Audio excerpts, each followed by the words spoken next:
Hello everyone, welcome to channel learn with ease. आज का topic है बैंक रिकंसिलिएशन का, जिसमें हम सॉल्व करेंगे question number 31 chapter 15 DK Goyal की बुक से, class 11 accounts. Online sessions, online classes अगर आप चाहते हो, इंटरेस्टेड हो, तो जल्दी से अपना नाम और क्लास मुझे इस नंबर पर व्हाट्सएप कर दो। आप मुझे फॉलो कर सकते हो Telegram channel learn with ease official, जहां पर आप अपने डाउट्स और कमेंट्स लिख करके भेज सकते हो। तो क्वेश्चन में दिया है आपको पासबुक का क्रेडिट बैलेंस 6,000 रुपए।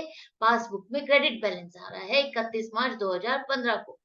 इसका क्या मतलब है? इसका मतलब है आपकी पासबुक फेवरेबल बैलेंस दिखा रही है, पॉजिटिव बैलेंस दिखा रही है। जब भी पासबुक में क्रेडिट बैलेंस है, इसका मतलब है आपके बैंक में पैसा जमा है।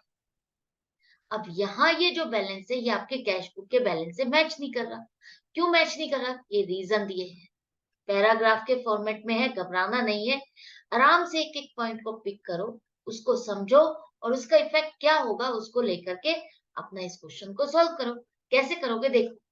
सबसे पहले 31 मार्च 2015 आपकी डेट है, जिस डेट तक आपको रिकंसिलेशन बनाना है, इस डेट तक आपको देखना है प्लस होना है या माइनस होना है। Credit balance as per passbook आ रहा है, मतलब फेवरेबल बैलेंस है, तो सबसे ऊपर आ जाएगा आपका credit balance as per passbook 6,000, plus के कॉलम में लिखोगे फेवरेबल है। अब एक एक लाइन को पिक करो और आराम से सिर्फ उसी को समझो, और उसी का इफेक्ट देखो क्या आएगा। पूरे पैराग्राफ को मत रीड करो, उससे कंफ्यूज हो जाओगे। एक एक लाइन को रीड करो। अब यहाँ पर पासबुक का बैलेंस है और आपको पहुंचना है कैश बुक के बैलेंस तक। तो आपको हर ट्रांजैक्शन में देखना है कि उस ट्रांजैक्शन के लिए कैश बुक में क्या ट्रांजैक्शन हुई है, प्लस हुआ है माइनस हुआ है। जैसा कैश बुक ने किया है वैसा ही चेंज आपको अपनी पासबुक में भी लाना है। तो उसके लिए आपको क्या करना होगा, प्लस या माइनस, वही आपको करके इसको सॉर्ट आउट करना है, फाइंड करना है कैश बुक का बैलेंस। तो एक एक एक पॉइंट हम पिक करेंगे और देखेंगे। सबसे पहले आपने 1,500 रुपए के आपने चेक इशू किए। इशू किए मतलब किसी को पेमेंट करनी थी, तो आपने चेक काट के दिए 1,500 रुपए के। उसमें से 900 रुपए के चेक ही आपके बैंक तक पहुंचे। मतलब बैंक ने अभी तक आपके बैलेंस में से 900 रुपए ही कम किए हैं। जब कोई लेने आएगा तभी तो बैंक माइनस करेगा, तभी तो उसको पे करेगा। लेकिन आए ही 1,500 में से सिर्फ 900 रुपए पेमेंट लेने, तो बैंक ने 900 रुपए ही दिए, और 900 रुपए से आपके बैंक का बैलेंस कम कर दिया। लेकिन आपने क्या किया, जैसे ही चेक काटा, अपनी कैश बुक में बैंक का बैलेंस 1,500 रुपए से घटा दिया। बैंक ने कितने घटाए, 900 रुपए घटाए। तो ये जो 600 रुपए का डिफरेंस आ गया, इसके लिए अब आपको क्या करना होगा। कैश बुक ने 1,500 घटाए, पासबुक में बैंक ने 900 रुपए घटाए। तो आपको कैश बुक के अकॉर्डिंग करना है। तो कैश बुक के अकॉर्डिंग आपको भी 600 रुपए का जो डिफरेंस आ रहा है, वो 600 रुपए माइनस करने होंगे। माइनस के कॉलम में लिखो। क्लियर है? इसके बाद अब आपने 2,000 रुपए के चेक जमा किए, 2,000 रुपए के चेक जमा किए, जिसमें से 800 रुपए का जो चेक है, वो 29 मार्च को भी बैंक में पासबुक में क्रेडिट नहीं हुआ। 2,000 के चेक आपने जमा करने के लिए दिए, उसमें से 800 रुपए का बैलेंस अभी भी बैंक की पासबुक में नहीं आ रहा। आपकी बैंक ने 1,200 रुपए जमा करके दिखाई, आपकी पासबुक में 1,200 रुपए से बैलेंस बढ़ा है। लेकिन आपने क्या किया, जैसे ही चेक डिपॉजिट करने के लिए भेजा, अपना बैंक का बैलेंस 2,000 से बढ़ा दिया। लेकिन पासबुक ने क्या किया, पासबुक ने सिर्फ और सिर्फ 1,200 रुपए से बढ़ाया। तो जो ये 800 रुपए का डिफरेंस आ रहा है, उसका अब आप क्या करोगे। कैश बुक ने 2,000 बढ़ाए, पासबुक ने 1,200 बढ़ाए। आपको कैश बुक के अकॉर्डिंग करना है। कैश बुक ने अगर 2,000 जमा किए, तो हमको भी 2,000 ही जमा करने होंगे। 1,200 आप कर चुके हो, 800 रह गए हैं।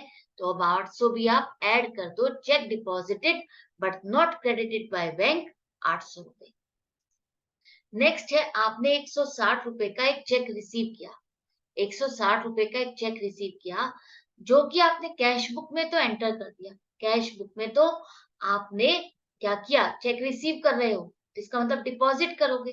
तो आपने बैंक का बैलेंस बढ़ा दिया, 160 रुपए से बैंक का बैलेंस बढ़ा दिया। लेकिन इसे आप बैंक में भेजना ही भूल गए। जब आप बैंक में भेजना ही भूल गए, तो बैंक आपका बैलेंस कैसे बढ़ाएगा। तो आपने तो कैश बुक में 160 रुपए बढ़ा दिए, लेकिन बैंक में पहुंचा ही नहीं। तो बैंक ने तो बढ़ाया ही नहीं, पासबुक में तो कुछ बढ़ा ही नहीं। तो कैश बुक में 160 रुपए बढ़ गए, पासबुक में कुछ भी नहीं बढ़ा। तो आपको कैश बुक के अकॉर्डिंग करना है, तो आपको भी 160 रुपए जमा करने होंगे, तभी जाकर के आपकी ये बैंक रिकंसिलिएशन बन पाएगी, तभी आप अपने कैश बुक के बैलेंस तक पहुंच पाओगे। क्लियर है? ये पॉइंट भी हो गया। नेक्स्ट पॉइंट देखो, आपका एक 250 रुपए का चेक है जो कि आपने रिसीव किया और बैंक में जमा करने के लिए भेज दिया, जमा करा दिया, जमा भी हो गया, लेकिन आप इसको कैश बुक में रिकॉर्ड करना ही भूल गए। आपने एक चेक 250 रुपए का जमा करने के लिए 31 मार्च को भेजा, ये इंटेंशनली लिखा है ताकि आप कंफ्यूज हो जाओ कि 31 मार्च की रिकंसिलेशन है और 31 मार्च को ही आप चेक भेज रहे हो, तब आप क्या एंट्री करोगे।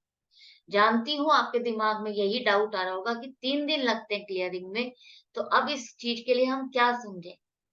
आप ये लेके चलोगे, ये 250 रुपए का जो चेक है ये बैंक में जमा हो चुका है, बैंक ने क्या किया, 250 रुपए आपके बैंक अकाउंट में जमा कर दिए और आपने इसको कैश बुक में एंटर नहीं किया।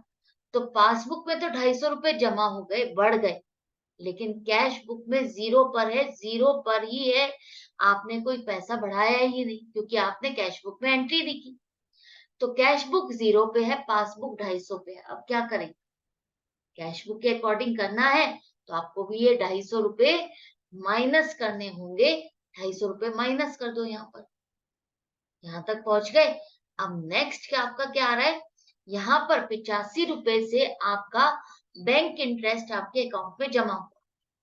बैंक इंटरेस्ट आपके बैंक अकाउंट में जमा हुआ, बैंक ने आपको क्रेडिट दिया है 85 रुपए का, तो बैंक का बैलेंस बढ़ गया, लेकिन कैश बुक में तो आपने एंट्री नहीं की क्योंकि आपको पता ही नहीं है। तो कैश बुक जीरो पर है और पासबुक आपने 85 रुपए से बढ़ा दिया, तो आपको कैश बुक के अकॉर्डिंग करना है, तो आपको भी माइनस करने होंगे 85 रुपए, माइनस कर दो 85 रुपए। इसी तरह से 10 रुपए आपके बैंक चार्जेस बैंक ने काटे हैं, डेबिट किया है, इसका मतलब आपके बैंक का बैलेंस कम कर दिया 10 रुपए से। अब ये बात आपको नहीं पता, आपने इसको कैश बुक में रिकॉर्ड ही नहीं की, तो कैश बुक में रिकॉर्ड नहीं हुई तो आपने कोई 10 रुपए से बैलेंस कम नहीं किया, लेकिन बैंक ने पासबुक में 10 रुपए कम करके आपको दिखा दिया। कैश बुक में 10 रुपए कम नहीं हुए हैं, पासबुक में 10 रुपए कम हो गए। आपको किसके अकॉर्डिंग करना है, कैश बुक के अकॉर्डिंग। और कैश बुक में अगर कम नहीं हुए हैं तो हमको भी कम नहीं करने, जो हमने कम कर दिया उसको रिवर्स करना होगा, और रिवर्स करने के लिए आप इसको ऐड कर दो। Bank charges not recorded in cash book, 10 रुपए ऐड हो जाएंगे। अब ये सारा इफेक्ट आपने ले लिया है, एक एक एंट्री करके आपने अच्छे से समझ लिया है। जो आपको एक एंट्री कंफ्यूज कर रही होगी वो ये 250 रुपए वाली कि 31 मार्च को हमने जमा करने के लिए भेजा है, तो हम ये पासबुक में एंट्री लें या ना लें। आप यही लेके चलोगे कि ये बैंक में पैसा जमा हो गया, ठीक है, और आपने इसको कैश बुक में एंट्री नहीं की। क्लियर है?